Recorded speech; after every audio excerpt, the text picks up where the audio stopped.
It's not just Women's Day today, it's also Mahashivratri, where devotees in India offer their prayers to Lord Shiv. Not just in India, all over the world, in fact. Prayers are being observed at temples across India, and these are the visuals we're getting you.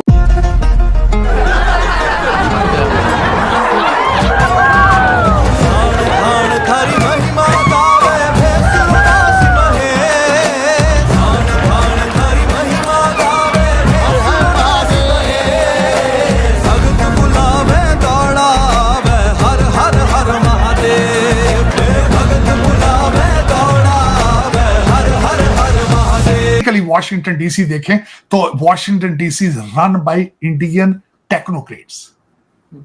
मैं उनको मैंने diaspora कहना छोड़ दिया है, वो diaspora नहीं है, they are technocrats. I think ये इसको इंडिया का ये जो ट्रांसफॉर्मेशन है ये एक इंडियन डिप्लोमेसी की सक्सेस है, ये one have to acknowledge it, और I think that's why they are doing it. So many people are calling it as a cultural diplomacy for the politics of Prime Minister Modi. Or when India started using Mandir as a foreign policy choice, as a foreign policy option, वो बदनाम करने की कोशिश करें, basically मुसलमानों को बदनाम करने की कोशिश कर रहे हैं। वजह क्या है, ऐसी क्या हमने कर दिया कि हमें वो बदनाम करना चाहते हैं? 1400 साल से सबसे ज्यादा तेज फैलने वाला दीन जो है ना वो हमारा इस्लाम ही है।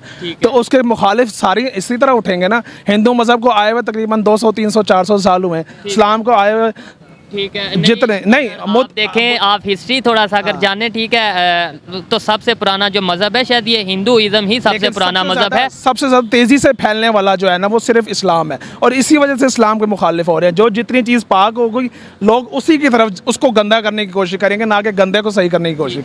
जय हिंद दोस्तों। तो दोस्तों आज है भगवान शिव का दिन, महाशिवरात्रि, और महाशिवरात्रि के उपलक्ष्य में आप लोगों को बहुत बहुत शुभकामनाएं। आप लोग खुश रहे, आपका परिवार खुश रहे, हमेशा स्वस्थ रहे। अच्छा दोस्तों, महाशिवरात्रि के इस पावन दिन पर पूरे भारत में कोने कोने में मंदिरों में लोग भगवान शिव को जल अर्पण कर रहे हैं। बच्चे से लेकर बुजुर्ग तक मैंने देखा सभी लोग लाइनों में लगकर भगवान शिव को जल अर्पण कर रहे हैं और भगवान शिव का आशीर्वाद ले रहे हैं। ये तस्वीर सिर्फ भारत की नहीं, भारत, नेपाल, मॉरिशस, सिंगापुर और कहीं कहीं तो जो है अपने कंबोडिया, मैं देख रहा था कंबोडिया, लाओस, श्रीलंका, और इसके बाद फ्रांस और यूरोप के कई ऐसे देश, स्वीडन वगैरह में भी एक आध विजुअल्स मैंने देखे। और भाई यूएसए में तो टाइम स्क्वायर पे भगवान शिव जी की तस्वीर लगी, और भगवान शिव जी की तस्वीर जब लगी और महाशिवरात्रि के उपलक्ष्य में वहां पे बताया जा रहा है लाखों लोग टाइम स्क्वायर पे भगवान शिव के तस्वीर को देखने आए, और वहां पे भगवान शिव जी के इस त्योहार से जुड़े हुए कई मतलब डांस वगैरह भी यूएसए के लोगों ने किया, और जो भारतीय हैं यूएसए में उन्होंने भी किया। तो ये विजुअल्स देख के पाकिस्तान घबराया हुआ है कि भारत जो अपनी संस्कृति है उसको कैसे पूरी दुनिया भर में फैला रहा है। अच्छा हाँ दोस्तों, यूएई में जो नया मंदिर उद्घाटन हुआ है वहां भी शिवरात्रि धूमधाम से मनाया जा रहा है। तो भाई हमारी पीसफुल की सभ्यता है, प्यार की सभ्यता है, पूरी दुनिया में फैलाएंगे, पूरी दुनिया एक्सेप्ट भी करेगी। किसको एक्सेप्ट नहीं करती वो आप लोग जानते हैं। हर हर हर महादेव भोलेया, हर हर हर महादेव, हर हर हर महादेव भोलेया, हर हर हर महादेव, भक्त बुलावे दौड़ा, हर हर हर महादेव, भक्त बुलावे दौड़ा। कहा जाता है कि ये जो चीज़ है, ये जो कल्चरल डिप्लोमेसी है, India has used it in other regions, particularly in South East Asia वगैरह में। कहा जाता है कि कंबोडिया वगैरह में और बहुत सारी जगहों में जहाँ पे हिंदुइज़्म और बुद्धिज़्म वगैरह जो है एक शेयर्ड हेरिटेज जिसकी बात होती है साउथ ईस्ट एशिया में, वहाँ पे तो ये चीज़ें थी, ठीक है। So Narendra Modi is giving a message to the Indian people that नहीं, इस्लाम यहाँ आया, उसने यहाँ पे तब्दीलियाँ की, अब हिंदुइज़्म यहाँ से बाहर जा रहा है। So this is what they are saying. So Hinduism जो है वो यहाँ से वो बाहर जा रहा है। सो हमने उस सारे प्रोसेस को रिवर्स कर दिया है। एक वो कहते हैं कि हमने अपने घर में इस चीज़ को रोक दिया है। आपको पता है conversion is a difficult task. बहुत सारी एक सोसाइटल क्राइसिस पैदा हो जाता है इस हवाले से, और अभी वो कह रहे हैं कि नहीं, अभी हम हिंदुइज़्म को वापस भेज रहे हैं। So we are going global, ठीक है जी। और ये जो है, और इसमें जो डॉक्टर जयशंकर की बुक थी वाई भारत मैटर्स, ठीक है जी, उसकी अंदर भी यही है कि वो आपको पता है भारत को एज ए सिविलाइजेशन पोर्ट्रे कर रहे हैं, और इस हवाले से और ये इंडिया की जो फॉरेन पॉलिसी है इस हवाले से ये उनका कल्चरल कॉन्फिडेंस है। जैसे फॉर एग्जांपल मैं देख रहा था कि डिस्कशन हो रही है जनाब कि बॉलीवुड तो ऑलरेडी है ही है, ठीक है जी। वहाँ पे जो ओवरऑल इंडियन कल्चर है वो तो होता ही है, लेकिन दे आर ऑल्सो, जिसे कहते हैं ना कि रैप कर रहे हैं the religion with the cultural symbols. ठीक है जी, ये भी एक उनको एडवांटेज है, वो इसको अपने कल्चर को रिलीजन को मिक्स करके वो लेके जा रहे हैं। और सो ये मैं कह रहा हूँ कि वो नरेंद्र मोदी ये मैसेज देना चाहते हैं दैट दिस लुक हमारा जो कल्चर है वो बड़ा स्ट्रॉन्ग है, प्रोमिनेंट है, और वी हैव आवर कनेक्शंस। सो ये चीज़ें वो करने चाह रहे हैं। सो ये टेम्पल डिप्लोमेसी, कल्चरल डिप्लोमेसी, ये इस तरह की चीज़ें जो हैं वो सामने जो है वो आ रही हैं।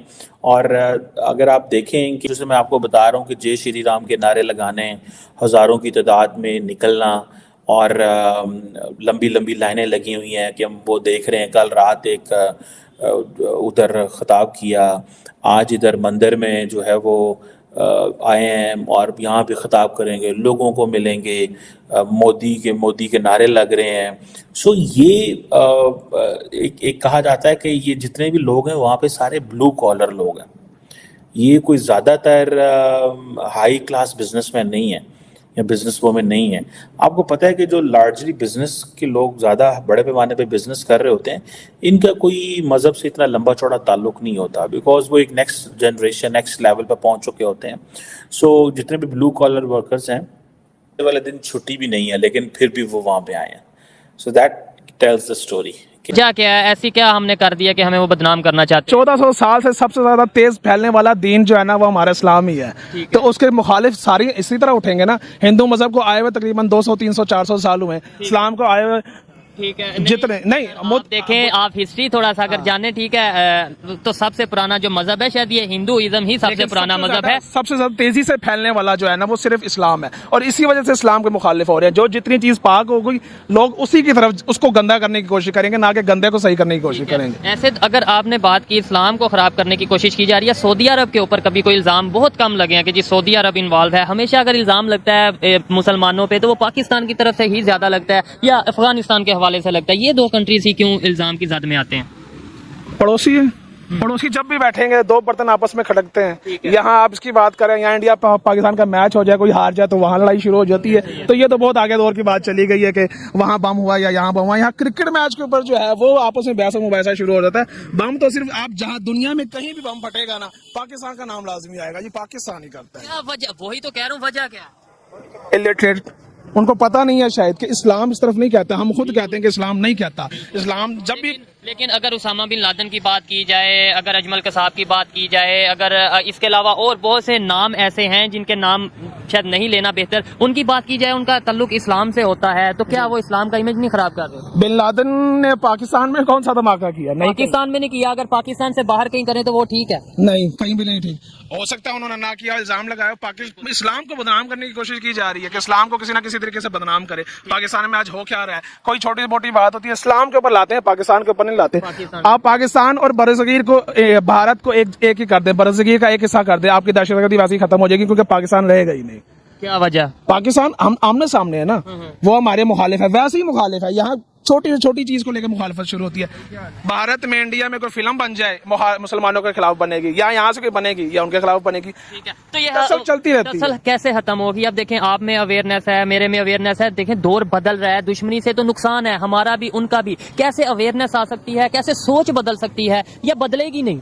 सोच बदली हुई है लोगों की, बदलने नहीं दे रहे वहाँ के पॉलिटिशियन और यहाँ के पॉलिटिशियन।